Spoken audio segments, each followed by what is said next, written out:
अरे राम राम भाई साहब, राम राम। कवन आवे रे तू? अकेली बेबस लड़की, चेहरा पे नकाब। तू लोग तो मन से कमीना और हरकत से दरिंदा नजर आवतारा। बाकी तू हवे कौन? मजलूमन के मसीहा, दुश्मनन खातिर फंदा, सीना बा फौलाद के, नाम हमार गोविंदा।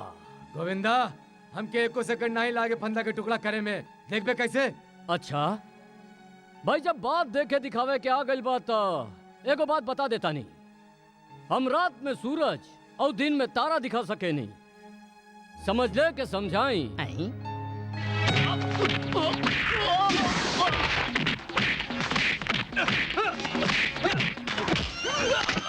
अरे दैया, अरे दैया, ई ससुरा दो पाटन के बीच गेहूं के साथ घुन कहाँ से आ गई?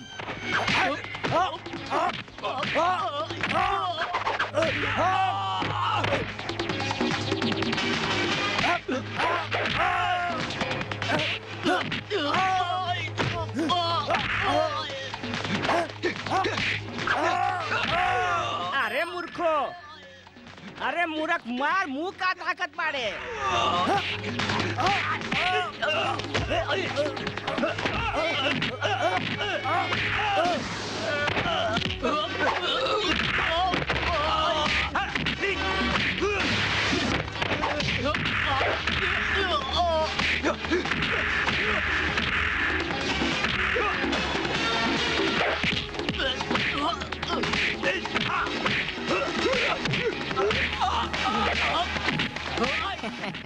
बिना कारण मुस्टंडन के बीच में आ गई, पीट रहल बा सराऊ।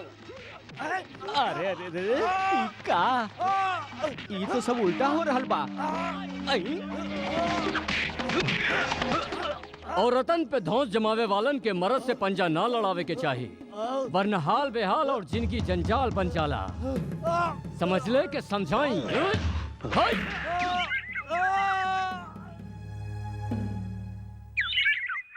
कमाल बा, चल गईली। न शुक्रिया, न थैंक यू, न धन्यवाद। खैर कोनो बात नाही, फर्ज कबू शुक्रिया के मोहताज न होला। पर का बताई चेतक, जात जात ससुरी हमके करंट मार गए। धीरे का झटका बड़ा जोर से लागल। तो के लागल? बस जौन सागर के कदम तले पड़े वाला पत्थर भी सहम जाला। ओही सागर के आदमी हो तू लोग, फिर भी मार खा के चला आइले। मामा कौन हूँ? नाही मालूम भांजे, नाही मालूम, पहला बार देखले हई। हमके तो लागत हो कोनो दोसर गांव के हो की। तो पता लगावा, ढूंढा ओके। ओकर शिकार बहुत जरूरी बा मामा, नहीं तो सर झुका के जिए वाला लोग सर उठावे के कोशिश करिए। ढूंढा ओके। रूपा, ई ता बतावा, जौन तोरी इज्जत बचावले ओकर नाम का हा? गोविंदा। देखे में कैसन बा? इमे पूछला की कौन बात बा? ऊ ता हुबहू मुरली मनोहर नटखट नंदलाल जैसन होखी। अरे घोर पाप, घोर अनर्थ, कौन बात के ने बा? ससुरा के टांग तोड़ के हाथ में देते। अरे दिन दहाड़े हमरे गांव के बहू बेटियन के इज्जत पे हाथ डालस, वो हमरे होत हुए। कहीं वो तू ही ता ना रहला? हमरा पे इल्जाम? ई ले डंडा, और इल्जाम लगावे से पहले हमरे सर पे मार मार के हमके खत्म कर दे। अरे कैसन बात करेली से? अरे भला का केहू आपन ही बगिया के फल चुरावेला? अच्छा तो ये तोहरे बगिया का फल बिया मामा। अरे वो मामा के बच्ची, अरे हम तो के कितना बार कहले बानी कि हमके मामा मत बोल। अरे भौरा और कली के रिश्ता तो सदियों से चलल आ रहल बा। और फिर रूपा के देख, रूपा आज ने हमके मामा नहीं कहले। अरे रूपा में और हमरे में जरूर कोनो रिश्ता होखी। सियार के रिश्ता भेड़िया साथे होखेला, ठाकुरन के रिश्ता तोहरा जैसन चमचन के साथ होखेला। बाकी अफसोस, ना ही हम ठाकुर है ना ही सियार। ई खातिर तोहरे और हमरे रिश्ते में तो कोनो गुंजाइश ही नहीं है। जो मामा कहूँ और जो। ई देखा मामा, छोकरियन का के चल गईलिस। हो गइल बंटवारा, सबे खुश हवा ना? अरे कैसे खुश रहे के मामा? अरे मेहनत हमनी का करीला, जमीन के हमनी सींचनी, और वो भी अपन खून से पसीना से, और हमनी के हिस्सा में ई 1/4। इतना में तो 2-3 महीनों काटल मुश्किल बा। हमनी साल भर गुजारा कैसे करे के? ये देखा, अरे माटी खा के हवा पी के, अरे ससुरा बात तो ऐसा कर रहल बाड़े जैसे साल भर अनाज आपन ही खा के गुजारा कर रहल बाड़े। अरे घट जाए तो सागर बाबू से मांग ली है, बस सादा कागज पर अंगूठा लगा दिया। ई में कवन बड़ बात बा? यानी हमनी का जिंदगी भर कर्ज में डूबल रही। ये देखा, ये सुना, अभी कर्जा के बात कर रहल बा। अरे ठाकुरन के कर्जा ले आज ले केहू मुक्त भइल बा, और जे मुक्त होके चाहल वो कसम भगवान के हमेशा हमेशा खातिर मुक्त हो गई। तब मर गई ही अच्छा बा। अरे मर जो ना। हरिया तू देख, हरिया छिपकली होके मगरमच्छ जैसन बात जिनकर, वरना दीवार तो दीवार जमीनों पर रेंगे के लायक नहीं रहबे। बाकी तो अन्याय बा। अरे चुप, चीर चीर चीर चीर कर रहल बाड़े। जे अब केहू एको शब्द निकाल ले तो कसम भगवान के खा के कहता नहीं, ऐसे जूते मारब, ऐसे जूते मारब कि ना पेट में आत रही ना मुंह में दांत रही। उठा ले रे ई सब अनाज। दांत तो ऊ सांप के तोड़ल जाला जे डसे के आदत से बाज ना आवेला। इल्ला इल्ला, मान ना मान, हम तोरे मेहमान। अरे हम लोग तो तोके जानबो न करीला, फिर तू हमनी के मामला में दखल अंदाजी काहे करत बाड़े? अपन टांग काहे अड़ात बाड़े? टांग तो गिरावे वाला अड़ावेला भैया, हम तो मिटावे वाला में से हई। अरे काहे भाई, ई में हमार कमन दोष बा? अरे सुना सब गाँव वालन, अरे ई हमके धमकी दिले बा, अरे ई गाँव के मामा के धमकी दिले बा। जवन अनाज के हमनी जिंदगी समझिला, अरे धरती मैया के वरदान समझिला, वही वरदान पे ही लाठी गाड़ ले बा। हम कहता नहीं लाठी उखाड़। ई बेईमान के छाती पर गड़ल हक के लाठी बा, जे कोनो माँ के दूध पीले बा त जरा हटा के दिखावा। ई बात बा। अरे मार सरो के। अरे फटे होगी फटे, पर बोली अन्ना घटे।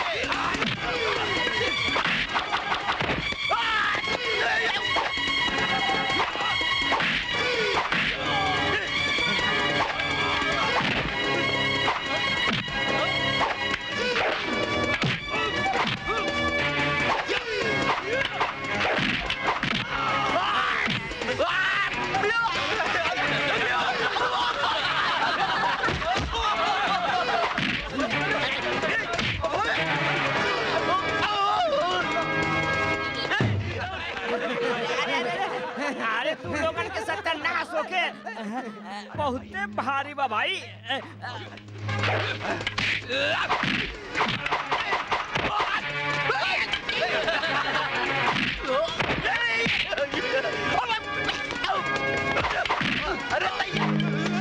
अरे ई का हो रहल बा? अरे मुस्टंडर मार खात पड़े। अरे अरे ऊपर नीचे हो पानी रे दादा। अरे अरे अरे अरे माफी माफी माफी। अरे माफ कर दे हमके, माफ कर दे। आजो माफी। अरे बहुत बड़ भूल समझ हो ले गई, क्या हमरा से समझाई? माफ कर दे हमके। चल। अरे अरे अरे अरे रुक, अरे अरे क्या खुल गई? हाँ भाई, सबे अपन अपन अनाज घरे ले जा। बाबूजी, हमनी ठाकुर की तरह न्याय नहीं कर सकेनी। हम समन अपन अपन हिस्सा ही लेके घर जाई। बेईमानन से ईमानदारी सबक सिखाए खातिर बढ़ते चाहिए। भूली है तो फिर याद दिला देब हमें के।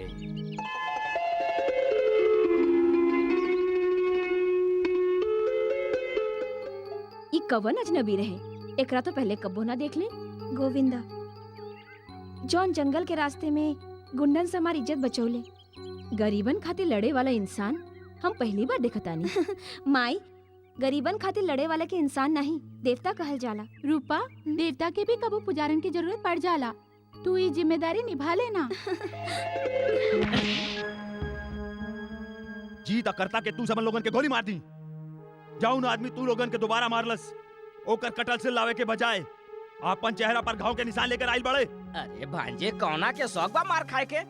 ऊ ससुरा बहुते मजबूत बा। मामा, दुश्मन के तारीफ हार के पहचान होकेला। मालिक, बड़े मालिक के फोन आइल बा। कौन बड़ मालिक? सबसे बड़ हम हई, जो आई जैसे। जी मालिक। हाँ बोली। हम तोहार बाबूजी बोल रहल बानी। कौन बाबूजी? कैसन बेटा? तोहार नाराजगी सही बा। देखा, गौतम तोहके बहुत चाहेला। बचपने में चल गईल रहे, अब लंदन से वापस लौट रहल बा। तो से मिले खातिर वो बहुत बेचैन बा। हम चाहेनी तू अपन बड़ भाई के इच्छा पूरा कर दा। हमारी बात सुना, सौतेला रिश्ता मोहब्बत खातिर नहीं, हमेशा नफरत खातिर होकेला। इस सिर्फ तुहार भरम बा। हमके विश्वास बा कि जब तू ओकरा से मिलबा तब तुहार नजरिया बदल जाई। हम तुहार इंतजार करतानी, जरूर अइया।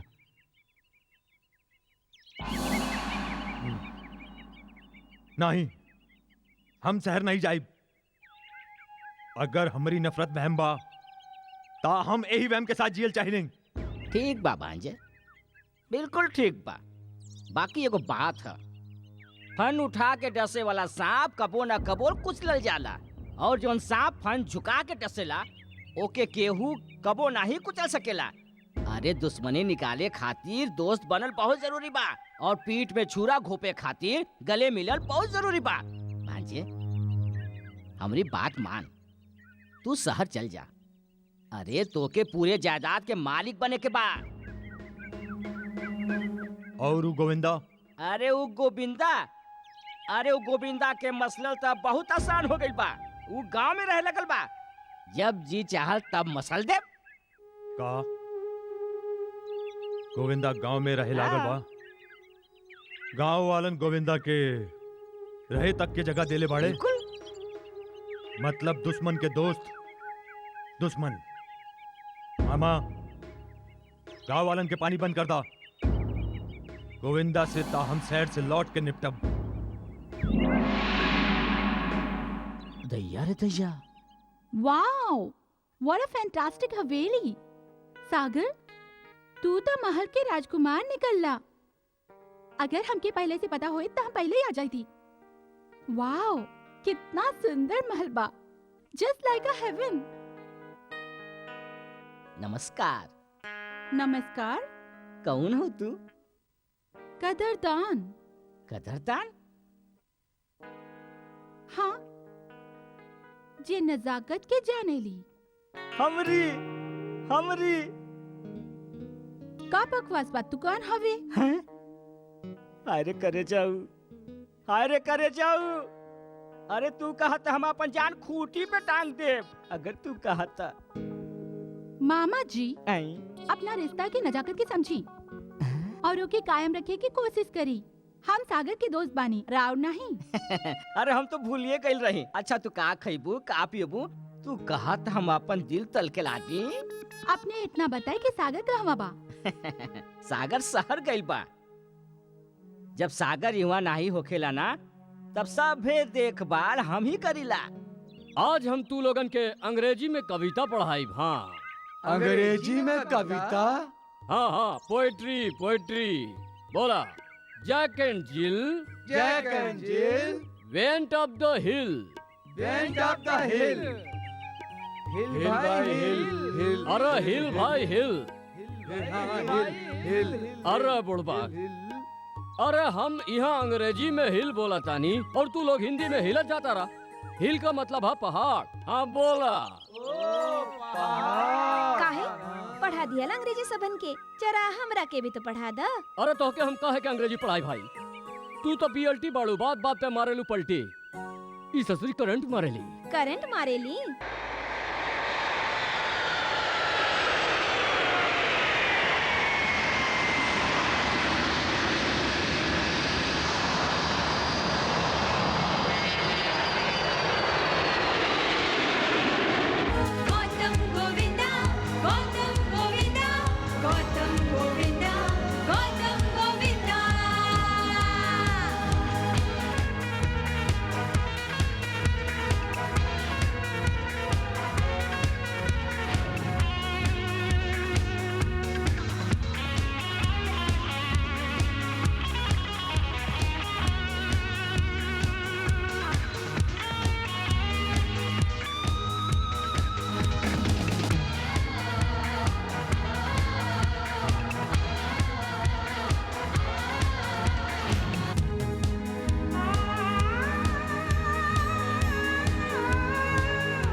अगर राउर बात बाबूजी अरे आवा आवा गौतम बेटा कैसन आवा। बानी रहुआ? जियत रहा बेटा, पैर छुआ।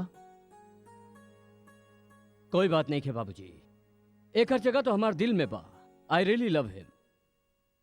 सुन ले मानी गांव में तोहार बहुत ठाट बाट बा, जस्ट लाइक अ किंग। कब वो आई देखे तोहार किंगडम। पर ऊ सिर्फ हमार किंगडम नहीं खे ना। वो सिर्फ तोहार कबो होखियो ना सकी। कोई भी साज पाप आपन सारा प्यार, आपन सारा अधिकार केहू एक औलाद के नाम नहीं कर सकेला। और केहू साज आदमी कबो दोसर ब्याह नहीं करेला। सागर कैसन बात करता रहा बाबूजी से? हर आदमी के अपन मजबूरी हो खेला, इल्जाम लगावल गलत बा। कौना के समझावत हवा? नीम के पेड़ के अगर चीनी के खोल से सींच दिहल जावे तब वो मिठास नहीं आवे ओकरा में। लेकिन जौन लोहा से ढाल बनेला वही लोहा से तलवारों बनेला।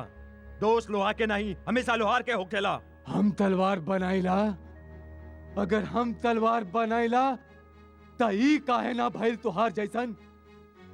कवन ऐसन बाप हा जे नाही चाहे के कबो अपन औलाद पर फकर कर सके, कबो नाच कर सके ओकरा पे।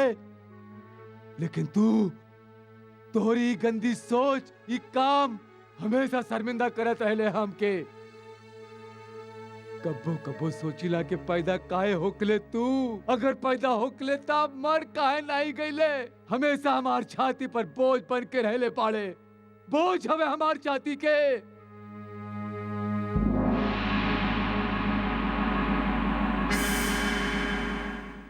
अच्छा, त ये फैसला तू पहले ही कर लेला?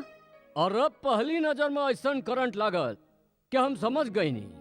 हमरे अनहार दिल के बलब अगर केहू जला सकेली तो यही लड़की बाड़ी। फिर का ठान लेहनी जी, अब तो साथ साथ मरब तो साथ साथ। का समझ लू के समझाई? थोड़ा सा इंतजार करा, समझावे के भी मौका देहब। ए रूपा, ई हम कबो बर्दाश्त नहीं कर सकीला कि तू केहू ऐरा गैरा के साथे घूमत फिरे। जबान संभाल के बात करा मामा। ये कोनो ऐरा गैरा नहीं खे, देवता समान बा। अरे देवता तो दुनिया के लोक लाज के परवाह करेलन। ई तरह सरेआम कौनो के बहन बेटी के साथे घूमत नहीं फिरेलन। सरेआम महिला से ऊ डेराला जेकर मन में मैल होला। हम रूपा के हाथ अपन हाथ में वचन के तरह ले ले बानी, जेके हमेशा निभाए। मंत्र पढ़ले नहीं, फेरा लिहले नहीं, और बात वचन के करेले।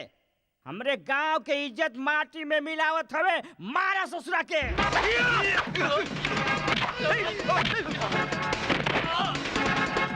मामा जी अरे रे रे।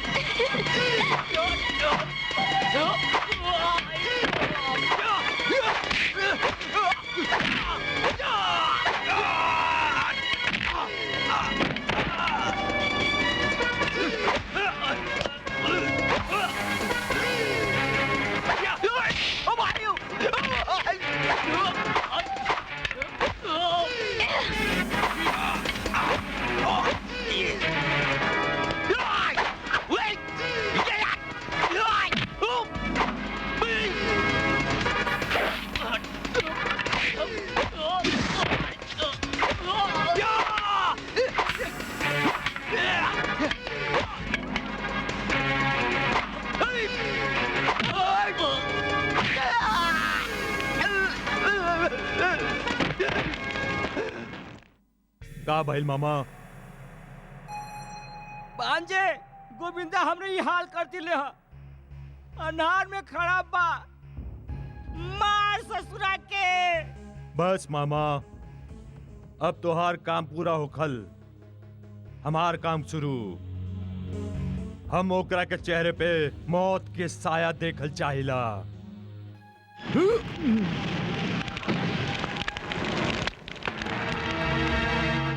अरे कौन हरे उ रावण जे हमरी पूछ में आग लगा के अपन लंका के राख कैल चाहेला? गौतम, एकर सकलता एकदम गौतम से मिलेला। जौना के आगे आग अपन औकात खो देवेली, ई वही सागर बा। बूंद बूंद खातिर तरसावे वाला सागर नाही, रेगिस्तान होखेला।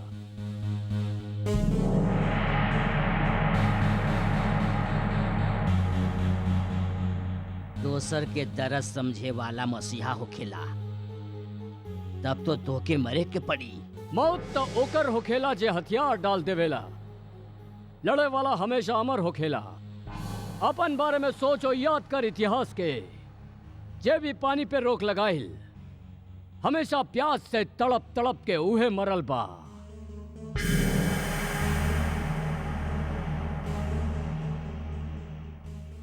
भांजे, हम तोहार लंबा उम्र के दुआ करत रहेनी और ई ससुरा मौत के बात करत हवे, ऊ भी तड़प तड़प के। अरे तू लोग खड़ा खड़ा मुंह का ताकत बड़े मार सजऊ के। नहीं मामा, अगर गांव वालन के पानी चाहिए ताए के कहा हमारी टीम के साथ कबड्डी खेले। ई कौन बात भइल? मामा, अगर ये जीत गए तो गांव वालन के पानी मिल जाई और हमके अमृत।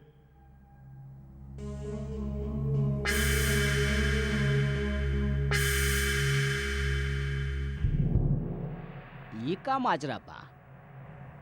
पानी, अमृत, कबड्डी? सच कहीं भांजे, जिंदगी में पहला बार तोहरे फैसला पे हैरान बानी। अरे निशाना पर आयल शिकार के छोड़ दिले, उहो कबड्डी के शरत पर। मामा, हमार फैसला से आपन हैरान और दुश्मन वीरान होखेला। अरे तो समझा के बर्बाद हो ही गई। अरे वो पिछला साल वो नगरी गांव से कौन ससुरा आयल रहे, का नाम रहे ओकर जगजीतवा। अरे जग जीते चलल रहे। अरे हमनी के टीम से पाला पड़त ही चलना तो दूर के बात रेंगू के काबिल ना रहल है। अरे हमनी के टीम के बातें कुछ ऐसा बा, सबके सब मुस्टंडा कबड्डी कबड्डी कबड्डी जे दिखावे ला जलवा। अरे आज ले नहारल हवे और नहारिए और फिर गोविंदा के साथ देवे कवन आई माई के लाल मैदान में कौना के समत आई बा। खुद डूबा बसनम, साथ तोहके भी लेके डूबब। जौना में हिम्मत होखेला ना, ओकरा के लहर तो का भंवर तक डुबा न सकेला। अरे आग में कूदे वाला के ना हिम्मत वाला नहीं बेवकूफ कहल जाला। खुद ता जीती नहीं, साथ में हमनियों के मरवाई। तू लोग जिंदा हवे? हाँ, तोहरे पास सांस बा पर अपन मर्जी से ले नहीं सकेले। तोहरे रगन में खून बा पर अपन मर्जी से दौड़ नहीं सकेला। तोहरे पास इस सर तो बा पर एकरा अपन मर्जी से उठा के चल नहीं सकेले। तोहरे जैसे ना मर्दन से तो हम जैसी औरत अच्छा। ईला पहिरा एकरा और आ जइया घाघरा चोली और दुपट्टा पहिर के ना मर्दे की तरह तमाशा देखे। हम साथ देव गोविंदा के और मुकाबला करब दुश्मनन से। टाका जीत जयबू हैं? जे मर न सके वो शहीद होखेला, सहनसा नहीं। बिना पानी के तड़प तड़प के मरे से तो अच्छा बा कि हम लड़ के मरे। ता मरा फिर। पानी पानी माई। पानी बिटवा सनी, माई। पानी पानी पानी पानी दे दा।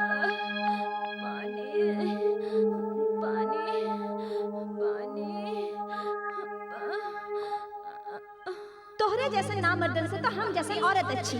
हम साथ देव गोविंदा के और मुकाबला करब दुश्मनन से।